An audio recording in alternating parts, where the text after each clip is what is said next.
여러분 지난 2월이에요. 2월에 잡코리아에서 남녀 직장인 1,098명을 대상으로 설문조사를 했습니다. 설문조사를 관심이 참 많아요. 저는 직장 동료 선후배에게 평소 하지 못했던 말이 무엇인가? 라는 제목으로 설문조사를 했어요. 정말 하고 싶었는데 하지 못했던 말. 자, 직장에서 평소에 하고 싶었으나 하지 못했던 말 1위 무엇이었습니까? 자, 오늘 칼퇴근하겠습니다. 이게 1위였대요. 하고 싶었지만 하지 못했어요. 30.2%. 2위 팀장님 어제 분명히 그렇게 말씀하셨잖아요. 이게 2위 29.1%.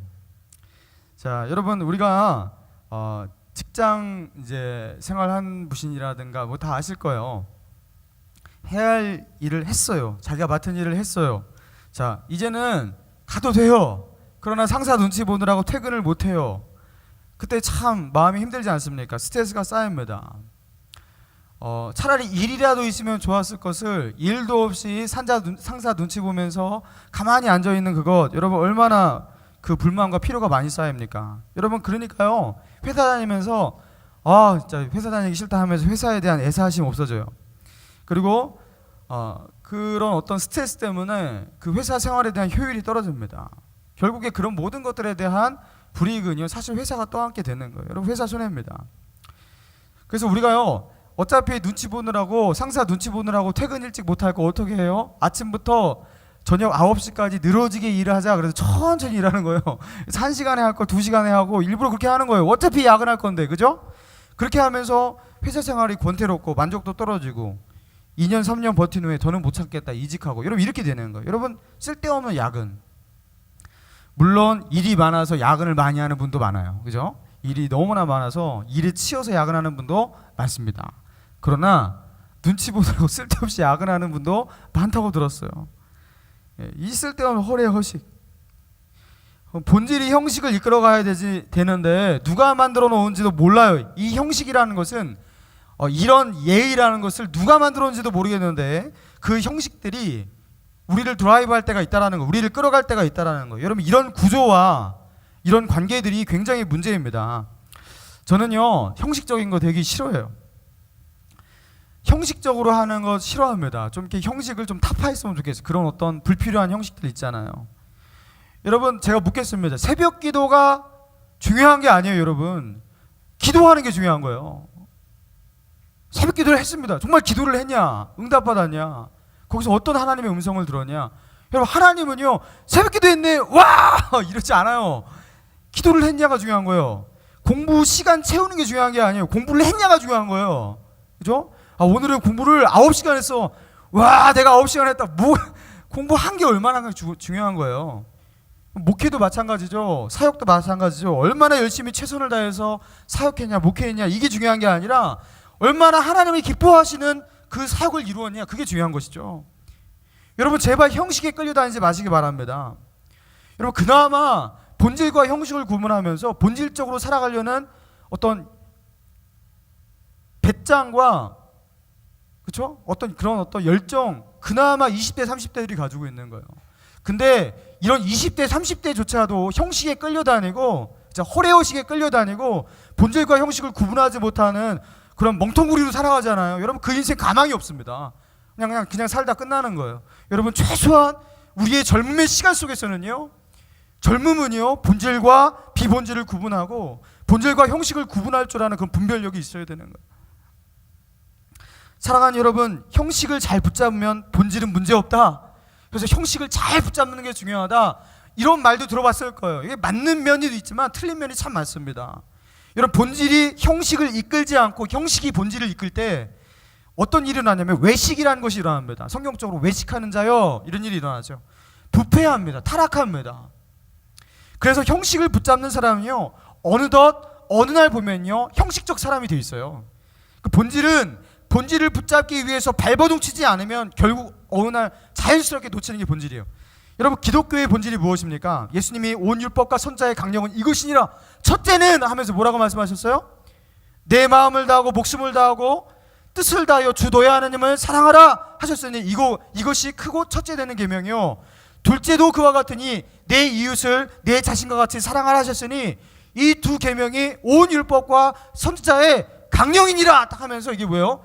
온 율법과 선지자를 쫙 집어 들어갖고 엑기스, 본질, 중심, 그것을 딱 내뱉으면 이 두 가지다라는 거예요. 여러분, 한마디로 하나님 사랑, 하나님을 사랑하는가? 그리고 당신이 하나님을 사랑한다면 이웃을 사랑하는가? 여러분, 이게 본질입니다. 우리가 예배를 드려요. 그러나 하나님을 사랑하는 마음이 없어요. 하나님의 은혜를 받아요. 그러나 자기밖에 사랑할 줄 몰라요. 아무것도 이루어지지 않은 것이에요. 아무것도 이루어지지 않은 것이에요. 내 안에 하나님 사랑한 마음이 없어요. 그러나 신앙생활 잘한다는 칭찬 정도는 들을 수 있어요. 이웃을 향한 긍휼과 사랑, 헌신 조금도 없으면서도 교회 생활 잘하네, 제 기독교인이야, 여러분 이런 소리 충분히 들을 수 있습니다. 그래서 우리가 주의해야 되는 거예요. 내가 예배 드렸나? 오늘 말씀을 받나? 기도를 했나? 여러분 이런 질문도요, 이게 피상적 질문인 것이에요. 여러분 본질을 붙잡기 위해 본질적 질문을 던져야 돼요. 우리는 이렇게 물어야 됩니다. 내가 지금 하나님을 뜨겁게 사랑하고 있는가? 내 안에 끓어오르는 하나님을 향한 열정이 있는가? 하나님을 향한 감사가 있는가? 정말 예배자의 마음이 내 마음 가운데 있는가? 여러분 이런 질문으로 던져야지 뭐가 걸리죠? 나는 오늘 예배를 드렸는가? 예배 드렸어. 오늘 말씀을 받는가? 말씀을 봤어. 설교를 들었는가? 설교를 들었어. 여러분 뭐가 걸립니까? 여러분 이거요, 웬만하게 신앙생활 하는 사람 이런 형식 가지고 채점 매기면 하나도 안 걸려요. 여러분 본질적 질문을 던지시기 바랍니다. 본질적 질문을 던져야 돼요. 여러분 그런데 이 본질적 질문은요 쉽지 않아요. 참 마음을 힘들게 만들어요. 그죠? 당신은 진정 하나님을 사랑하고 계십니까? 이게 묻는 질문하고 오늘 당신은 예배를 드렸습니까? 뭐 이거하고 어떤 게 예배를 드렸습니까? 예, 예배를 드렸습니다. 오늘 당신 기도를 했습니까? 기도를 했습니다. 여러분 이런 피상적 질문에 대한 대답은요 굉장히 쉽습니다. 본질적 질문은 굉장히 마음을 힘들게 해요. 자, 오늘 이 본문은 솔로몬이 예루살렘 성전을 건축하는 이 과정을 그리고 있는데, 자, 솔로몬이 예루살렘 성전을 건축하기 위해서 솔로몬 성전에 그 자재들을 이제 모으고 있어요. 그 자재가 무엇이냐면 나무와 돌들입니다. 자, 근데 그 나무와 돌들을 구하는 그 과정이 이제 쉽지가 않은 과정이었어요. 나무를 구하는데 가장 좋은 나무는 그 당시 어디요? 두로 지방에 나는 그 백향목이었습니다. 백향목. 이 백향목을 사용하기 위해서 역군을 동원했고요. 그리고 돌에서 산을 캐고 그 돌을 다듬고 그 돌을 운반하고 이런 작업을 위해서 역군을 동원했는데, 자, 레바논의 파송에서 나무를 구하는 인력 총 3만 명을 동원했어요. 그 솔로몬이 고용한 나무를 자르고 그것을 나르고 이런 동원 인력이 3만 명이었고, 레바논에 1만 명씩 로테이션으로 3계절로 로테이션으로 1만 명씩 파송하고 2개월 쉬고 1만 명 파송하고 2개월 쉬고 이런 식으로 해갖고 3만 명을 로테이션으로 나무 구하는 작업을 하게 한 거예요. 3만 명. 그리고 산에서 돌 나르는 짐꾼만 7만 명을 고용합니다. 그리고 산에서 돌을 뜨고 돌을 다듬는 사람 8만 명을 고용합니다. 자, 총 몇만 명? 총 몇만 명? 18만 명. 18만 명. 자, 여기서 두로왕 히람에게 또 얻은 용병 인력이 있었어요. 이 인력 그리고 가지각색 인력 이런 거 다 합치면 훨씬 많았을 거예요. 그러나 여기 딱 그려진 거 18만 명만 계산하자는 거예요. 여러분 18만 명을 몇 년 동안 고용해서 성전을 지었냐면 7년간 고용해서 성전을 지었습니다. 자, 그렇다면 인건비를 따져봅시다. 한 사람의 일당을 5만 원으로, 오늘날 5만 원으로 계산해요. 작게 그냥. 자, 5만 원으로 계산하고 한 사람이 365일 중에서 301만 근무를 한다고 쳐요. 65일은 쉬고. 그렇게 하면서 7년간 18만 명을 고용하기 위해서 드는 인건비만 얼마냐? 인건비 얼마냐? 18조 9천억 원이에요. 약 20조 원. 자, 원자재 값을 하나도 포함 안 했어요. 자, 돌값, 그 두렁 히람에게 나무를 구하면서 그 먹는 것들을 주고 막 기름 주고 막 그러거든요. 그 모든 것 원자재를 계산하지 않고 인건비만 7년간 20조 원 가까이 들어갔습니다. 여러분 이런 어마어마한 대공, 요새 그 4대 공사 뭐 이런 거 다 넘어서는 거예요. 액수가 인건비만 따져도. 여러분 이런 돈을 가지고 어마어마한 그 돈이죠. 그 느낌이 잘 안 오시죠? 20조 원, 20조 원이 뭐? 자, 20조 원이면요 우리 그 신일교회를 다시 무너뜨리고 다시 짓기 위해서 한 100억 정도 들 거예요 아마. 자, 신일교회를 20조 원이면 몇 개 지을 수 있어요, 그죠? 200개, 200번 부셨다 지을 수 있습니다. 200번 부셨다 지을 수 있는 돈이 20조 원이라는 돈이에요. 여러분 이렇게 온 나라를 들썩이게 만든 초대형 규모의 건축이 솔로몬의 성전 건축이었어요. 하나님을 예배하는 예배당 건축이었어요. 그래서 한국교회가 예배당 건축에 열을 올리나? 이 본문 때문에? 하면서 우리를 혼란스럽게 합니다. 그래서 이렇게 예배당을 모든 돈을 끌어모아서 예배당을 지어야 되는 건가? 여러분, 하나님이 정말로 이걸 기뻐하셨을까? 20조 원이라는 이 어마어마한 7년간 18만 명을 고용해서 이걸 정말 기뻐하셨을까? 여러분, 기뻐하셨어요. 잘 보세요. 열왕기상 9장 안 기뻐하셨을 거라고 그랬을 줄 알았죠. 자, 열왕기상 9장 1절. 자, 뒤로 빨리 넘겨보세요. 열왕기상 9장 1절부터 13절까지 한번 읽겠습니다. 자, 1절. 자, 1절. 자, 여러분 읽겠습니다. 1절 시작. 솔로몬이 여호와의 성전과 왕궁 건축하기를 마치며 자기가 이루기를 원하던 모든 것을 마칠 때 2절. 여호와께서 성전의 기브온에게 나타나신 같이 다시 솔로몬에게 나타나 3절. 여호와께서 그에게 이르시되 내 기도와 내가 내 앞에서 간구한 바를 내가 들었은즉 나는 내가 건축한 이 성전을 거룩하게 구별하여 내 이름을 영원히 그곳에 두며 내 눈길과 내 마음이 항상 거기에 있으리니. 자, 하나님께서 솔로몬이 성전을 건축하고 난 뒤에 20조 원이 넘는 인건비만 어마어마한 한 원자재까지 합치면 30조 원 정도 됐겠죠. 자, 이 어마어마한 그쵸? 온 정성과 모든 재물이 축적된 이 성전 건축, 이것이 완공된 뒤에 하나님께 드리는 그 헌당 예배를 드리고 난 뒤에 하나님께서 솔로몬에게 나타나셔서 이 말씀을 하신 거예요. 내 이름을 영원히 이곳에 두고 내 눈길과 내 마음이 항상 여기 있을 것이다. 하나님은 이것을요, 하나님의 것으로 인치시고 기뻐하셨어요. 슬퍼하지 않으셨어요. 하나님이 니네들 이렇게 큰 성전 짓는다고 내가 기뻐할 줄 아니? 내가 원하는 것은 이런 것들이 아니야. 나는 공평과 정의를 원한다. 황소를 드림보다 진정한 예배를 원한다. 조막에서 예배를 드리더라도 괜찮다. 얘들아, 쓸데없는 이런 거 하지 말아라. 이렇게 말씀하실 것 같지만 여러분, 그렇지 않았다라는 거예요. 하나님께서 이것을 기뻐하시고 인치시고 그 하나님을 향한 그 헌신으로 그냥 받으셨어요. 자, 이걸 어떻게 해석해야 되냐는 거예요. 여러분, 어떻게 해석해야 됩니까? 왜 하나님은요 이런 어마어마한 어마어마한 화려한 이런 형식과 이 구조물, 이 건축, 이런 거에 대해서 우리 마음을 관찰하시는 하나님이 왜 이런 것들을 기뻐하시고 이런 것들을 인치시고 이것을 허락하셔서 이것들을 하게 하셨는가? 우리는 의문이 듭니다. 여러분, 다른 이유가 아니에요. 여러분, 본질과 형식의 문제입니다. 자, 이거 형식이라는 것은요, 국가사전적 정의 맨 앞줄에 나오는 정의가 뭐냐면 보여지는 것이에요. 형식이라는 거, 단순하게 보여지는 거. 본질과 형식의 문제 중에서 본질이 형식을 앞서가고 있다면 형식은 화려해도 상관이 없어요. 본질이 하나님을 향해서 충실해요. 하나님을 뜨겁게 열망적으로 사랑해요. 하나님을 향한 뜨거운 사랑과 열망과 헌신이 있어요. 여러분, 그리고 이스라엘 백성들이 몇 명이 1000만 이스라엘 백성이잖아요. 그리고 1000만 이스라엘 백성이 하나님을 예배할 수 있는 제사에 유일하게 허락된 장소가 예루살렘 성전 하나밖에 없었어요. 그러니까 1000만에 예배하는 장소로, 물론 한꺼번에 다 오진 않았겠지만 그 장소니까 그에 걸맞게 영광스럽게 짓기 위해서 그것을 그렇게 지었던 것이거든요. 그런데 솔로몬이 타락하기 전이었습니다. 하나님을 뜨겁게 사랑할 때였습니다. 하나님을 향한 뜨거운 헌신과 사랑, 그리고 이스라엘 백성들이 하나님을 경외할 때였어요. 다윗을 통해서 하나님을 경외하는 믿음과 이 신앙이 최고조에 달했을 때였어요. 그때 하나님은요 이렇게 화려하고 어마어마한 헌신을 했을 때 이것도 받으시는 거예요. 다 쓸데없는 허례허식이다, 형식이다, 그렇게 하면서 물리치는 게 아니라 본질이 형식을 앞서고 있을 때는요, 본질이 형식을 앞서고 있을 때는요 아무 문제가 일어나지 않는다라는 거예요. 근데 언제 문제입니까? 형식이 본질을 앞서고 있을 때 문제인 것이에요. 내 마음 가운데 하나님을 향한 뜨거운 사랑은 없는데 하나님을 향한 괜찮은 형식들은 남아있어요. 하나님을 예배하는 진정한 예배자는 없는데 하나님을 예배할 수 있는 화려한 성전은 있어요. 여러분, 여기서 문제가 일어나고 타락과 부패가 일어나는 것이, 오늘날 한국교회 문제가 바로 이런 거 아닙니까? 예배자는 없는데 예배당은 화려해요. 그리고 예배자를 모으기 위해서 큰 예배당부터 지려고 그래요. 형식이 본질을 드라이브하는 거예요. 본질이 드라이브하는 게 아니라. 헷갈리십니까? 본질이 형식을 이끌어야 되는데 형식이 본질을 좌지우지하는 거예요.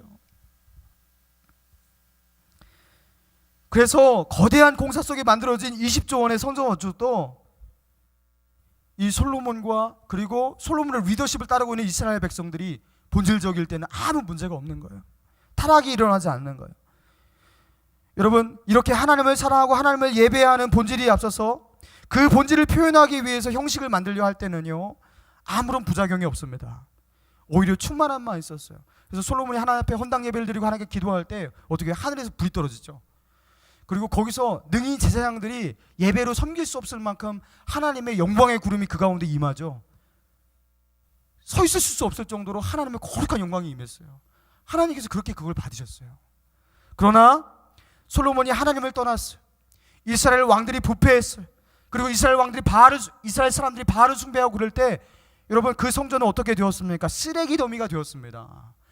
적군이 서들어와서 성전을 무너뜨려도 하나님께서 그곳에 관심이 없으셨습니다. 아무 쓸모없는 것이 되어버렸어요. 여러분, 본질이 항상 형식을 견인해야 돼요. 그래서 본질은요, 항상 그 형식보다 훨씬 더 많이 말해줘야 돼요. 여러분, 제가요, 그 헌금 얘기 이런 거 잘 안 하잖아요. 여러분, 헌금 얘기 제가 하는 거 거의 들어본 적 없죠? 거의 저는 안 합니다. 여러분, 교회에서 헌금을 드리는 거 11조 특히 중요하죠. 그리고 신앙의 성장에서도 참 중요합니다. 근데 제가요, 청년부 우리 지체들이 어떻게 헌금을 생활을 하고 있는가 제가 관심이 없는 게 아니에요. 때로 이렇게 체크를 하고 봅니다. 근데 제가 얘기를 하지 않는 이유가 있어요. 이게 중요한 것이지만 이것을 말하기 이전에, 이 형식들을 내가 말하기 이전에 그 사람이 정말로 하나님을 사랑하는가, 정말로 십자가의 사랑을 이해하고 하나님께서 내게 주신 것이 내가 이렇게 하나님께 바치는 거에 비견될 수만큼 놀라운 은혜라는 것을 깨닫고 있는가. 여러분, 이것이 이 본질적인 부분이 될 때 여러분, 그 형식들이 자연스럽게 되는 것을 저는 많이 봤습니다. 그래서요, 형식 말하는 것 하나 말할 때 본질 말하는 거 9 말하려고 말을 아끼는 거예요. 사람은 형식이 훨씬 편해요. 형식적으로 체크하고 형식적으로 대하고 여러분 훨씬 편합니다. 여러분, 가령 이런 것이죠. 안녕하셨어요? 그럼 지나가요. 안녕하셨어요? 뭐 이렇게 지나가요. 그런 누군가가 딱 와서 당신이 나에게 안녕하셨어요? 물어봤는데 정말 당신은 나의 안녕에 대해서 관심이 있으십니까? 뭐 이렇게 물어봐요. 얼마나 불편합니까? 되게 불편해요. 당신이 하는 그 말에 진심이 담겨 있냐고 막 이런 식으로 본질적으로 캐물으면요, 물어봐요. 그냥 형식적으로 넘어가려고 했는데, 그렇죠? 제 아내한테 제가요 그렇게 말할 때가 있어요. 제 아내가 사랑한다라는 말을 참 좋아해요. 그래서 제가 이렇게 하루나 이틀 간격으로 항상 자기가 사랑해 이렇게 말을 합니다. 근데 가끔 가다가 아내가 정말 나를 사랑해? 이렇게 물을 때가 있어요. 굉장히 불편해집니다. 그냥 넘어갔으면 좋겠는데, 그래서 제가 정말 사랑하지 그럼 그렇게 말을 하면요, 우리 아내가 또 뭐라 하냐면 얼마큼 사랑하는데? 뭐 이런 식으로 물어봐요. 그럼 그때부터 막 마음이 굉장히 힘들어져요. 그냥 넘어가지. 막 본질적으로 막 캐물을 때, 정말로 진심으로 그 마음 가운데 뭐가 있는지 이 본질을 막 캐물을 때 되게 불편하고요, 쉽지 않아요. 그냥 형식적으로 넘어갔으면 좋겠는데, 여러분, 신앙만큼은 절대로 형식적으로 넘어가시면 안 돼요. 뭐 인간관계 조금 형식적일 수 있어요. 안녕하고 스쳐 지나갈 수 있어요. 여러분, 그러나 하나님 앞에서 형식적이시면 망하십니다. 오늘도 오셔서 형식적 예배를 한번 드리고 가시려고 하시는 분 있을 거예요. 여러분, 그 자세와 그 모습을요 계속 내일도 모레도 일주일 계속 견지하시면 망하십니다. 하나님 앞에서 형식적이시면 안 돼요. 오늘 나는 기도하는 것, 아침에 큐티하는 것 성공했어, 아싸! 여러분, 이 정도로 끝나면 안 돼요. 내가 오늘 정말로 기도하면서 하나님 만났는가 물어야 됩니다. 오늘도 예배 드렸어, 승리했어, 이걸로 끝나면 안 돼요. 내가 내 안에 정말로 하나님을 예배하는 예배함이 내 안에 정말 예배의 영이 있는가 물어봐야 돼요. 오늘 성경 읽기 3장 성공했어, 아싸! 여러분, 이렇게 끝나면 안 돼요. 내가 정말로 이 말씀 가운데 하나님을 알게 되었는가, 이 말씀이 내 심령을 두드러 패서 나를 끌어안고 하나님께로 인도했는가, 여러분, 그렇게 물어야 되는 거예요. 신일교회 청년부 200명 찍었어, 아싸, 우리는 해냈어, 부흥이야, 여러분, 이러면 안 돼요. 여러분, 이 신일교회 청년부를 통해서 하나님이 정말 영광 받으시고 하나님의 나라가 진짜 확장되는 게 맞는가, 여러분, 이런 본질적 질문을 던지지 않으면요, 여러분, 우리가 보여주는 이 형식에 갇혀서 우리는 타락하게 된다는 거예요. 여러분, 이렇게 형식에 대해서 완벽했던 인물들이 있었죠. 누구입니까? 바리새인입니다. 바리새인들은요, 형식에 있어서는 도통한 사람들이었어요. 이들은 절기를 철저히 지켰고요, 기도 시간부터 해갖고 남들이 따라올 수 있는 만큼 형식이 완벽한 사람이었습니다. 자, 기도, 말씀, 예배, 절기, 이 모든 것에 완벽했던 사람, 그럼 본질은 당연히 따라올 것 같죠? 여러분, 아니었어요. 아니었어요. 그래서 예수님께서 맨날 질타하면서 정신 못 차려 이것들아, 회개하라 독사의 자식들아, 회칠한 무덤들아 하면서 맨날 질타했던 사람 두 가지잖아요. 사두개인과 바리새인, 서기관, 얘들이잖아요. 얘들은요, 형식은 완벽하게 기하면 본질은 따라서 된다 이렇게 생각했지만 아니었어요. 그게 안 되는 거예요. 형식적으로 형식만 체크하는 사람은요, 형식적인 사람이 된다니까요. 여러분, 본질적 질문을 던져서 본질적 체크를 하셔야 됩니다. 이거는 아무도 그렇게 못해요. 본인이 하셔야 됩니다. 자기에게 그렇게 본질적 질문을 던지셔야 돼요. 마커스의 김남군 목사님, 이 목사님의 이야기인데요. 김남군 목사님이 20대 청년 때 이야기입니다. 하루에 담배 꼴초였대요. 담배 꼴초였는데 얼마나 담배를 많이, 2갑은 폈대요. 그래서 눈을 감고서 담배 냄새만 맡아도 담배 이름을 척척 맡을 정도로 담배에 대해서 도통한 사람이었대요. 근데 이 김남군 목사님이 이제 예수를 믿고 이제 교회를 다니는데 담배를 끊을 수가 없는 거예요. 교회를 다니는데 그래서 담배를 끊기 위해서 석 달을 끊었다가도 다시 피고 1년 반까지 끊었는데도 다시 피고 계속 그렇게 했다가 합니다. 그런데 문제는 뭐냐면 끊었다가 다시 피면 더 양이 많아진대요. 2갑이 3갑이 되고. 그래서 이게 더 안 좋아지기 시작했다라는 거예요. 그런데 어느 날부터 이제 성경 정독을 이제 통독을 이렇게 시작하는데 창세기부터 시작하지 않습니까? 창세기를 50번 읽었는데 레위기를 한 번도 못 읽었대요. 레위기가 너무 어려워갖고 레위기만 들어가면 막 졸고 다시 창세기부터 다시 레위기 다시 창세기부터 이렇게 해갖고 50번을 창세기를 읽고 계속 성경 통독을 실패하는 거예요. 여러분 아닙니까? 우리 그렇잖아요, 그죠? 그렇게 하는데 최소한 내가 하나님께 성의는 보여야 되겠다 해갖고 어떻게 했냐면 담배를 피우다가 끊다고 하면서 이 레위기를 막 읽기 시작하는 거예요. 내가 이 레위기를 읽어보겠다 하면서 읽기 시작하는데요. 읽었어요. 그러면서 쭉쭉 나갑니다. 그러면서 시편을 읽기 시작하는데 시편 119편 103절에 주의 말씀이 어찌 그리 단지요 내 입에 꿀보다 더하니이다. 그러면 이런 말씀이 나오면서 눈물이 터지기 시작했어요. 하나님의 말씀에 설교한 것도 아닌데 막 은혜가 터지기 시작했어요. 그러면서 그 은혜로 막 읽기 시작했어요. 눈물 범벅이 되면서 말씀을 읽기 시작했어요. 그러고 나서 어느 날 보니까 자기가 담배를 안 피고 있더래요. 그렇게 끊으려고 했던 것이 안 끊어지던 것이 그냥 그렇게 돼 있더래요. 그래서 김남군 목사님이 이런 체험이 있어요. 여러분, 이게 모든 사람에게 다 통하는 건 똑같이 통하는 거 아닙니다. 그래서 저절로 되더라. 그래서 나도 저절로 되겠지 하면서 마음껏 피고 이러시면 안 됩니다. 자, 이런 사람이 있다라는 것이죠. 자, 김남군 목사님이 이런 체험이 있어서 술, 담배 못 끊겠다고 하소연하는 이 청년들을 만나면요, 어떻게 하냐면 술 그냥 마셔라. 담배 그냥 피라고 한대요. 대신 조건을 단대요. 담배 한 대 피우고 술 한 잔 마시는 대신 성경 10장 읽기. 담배 딱 한 대 피우면 10장 읽어야 되는 거예요. 그래서 이 목사님이 자, 하나님의 은혜가 이기는지 담배의 니코틴이 이기는지 한번 싸워보자 하면서 참이슬과 새벽의 이슬을 맞붙이고 백세주와 구세주를 맞붙고, 그래서 어느 날 새벽의 이슬 같은 하나님의 말씀이 참이슬을 이기대요. 이긴대요. 그 구세주의 십자가의 은혜가 백세주를 정복하는 날이 있다라는 거예요.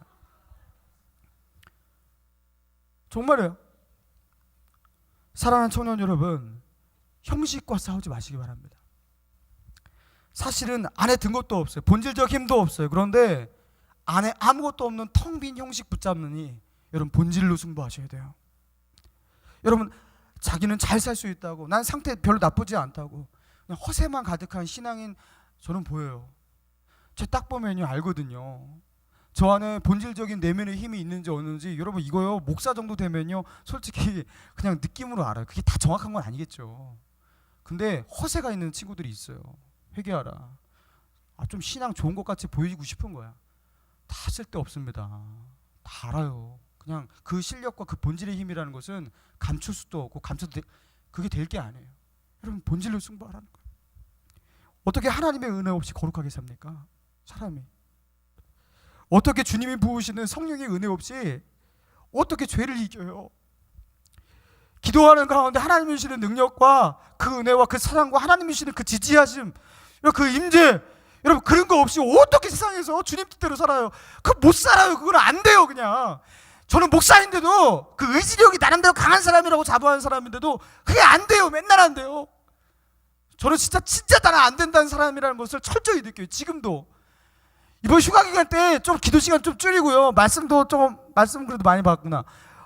근데 마음이 힘들어요. 마음이 힘들어요. 이게 공고해요. 안 돼요. 거룩하게 살기가 너무 힘들어요. 여러분 하나님의 은혜가 세상을 이기게 만드는 줄로 믿습니다. 이게 정답이에요. 은혜 받고 성령이 자신의 마음을 지배하는 만큼 세상을 이기는 거예요. 기도하면서 성령 충만 그거 없이 주님의 거룩한 일을 한다, 사역한다. 여러분 본인은 그게 사역이 되고 있다고 생각해야죠. 여러분 하나님의 입장에서는 참 웃을 일인 것이에요. 여러분 본질이 없는 것을 가장 잘하시는 분이 하나님입니다. 우리의 마음을 살피시면서 감찰하시는 분이 하나님입니다. 여러분 누구 앞에서 꼼수를 부리십니까? 여러분 본질로 승부하셔요.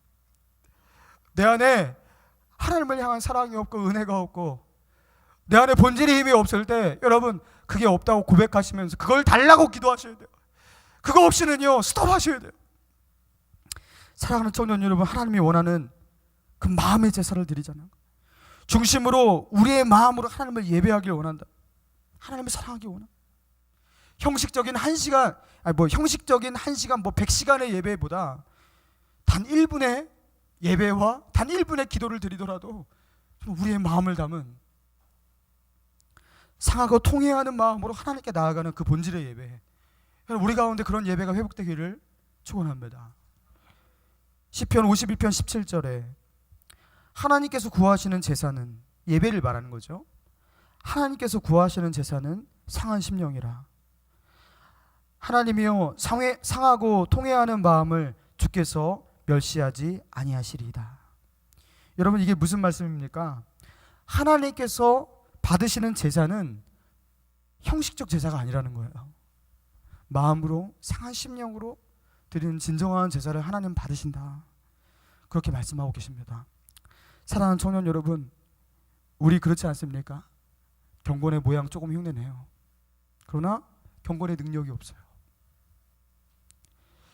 이런 우리의 부족함, 그리고 그나마 붙들고 있는 그 형식들, 그러나 힘이 없는 그런 형식들, 여러분 이것 붙드느라고 지치지 않으셨어요? 여러분 이제는요 본질로 승부하셔야 돼요.